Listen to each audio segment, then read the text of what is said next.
Unajua sisi hapa wengi wetu ndugu zangu tumefunga Ramadhani nyingi sana. Kuna wengine wetu hapa tumefunga Ramadhani 50, wengine wamefunga Ramadhani 60, wengine Ramadhani 70, wengine Ramadhani 40. Tumefunga Ramadhani nyingi mpaka Ramadhani imekuwa ni mwezi wa kawaida tu. Tunaona kila mwaka inakuja inaondoka, inakuja inaondoka, na sisi tuko pale pale tu. Kumbe hatujui tumepangiwa nini baada ya masiku chache kutoka sasa hivi.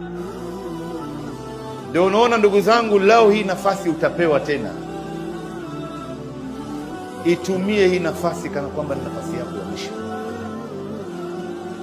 Usijione wewe bado ni kijana sana, una nguvu za mwili, ukaona una afya, wewe si mzee, wewe si mgonjwa, ukachukulia kwamba hichi ndio kipimo cha kumpima naye mtu kuendelea kuishi. Wangapi walikuwa ni watu na afya zao na nguvu zao wakafa ghafla.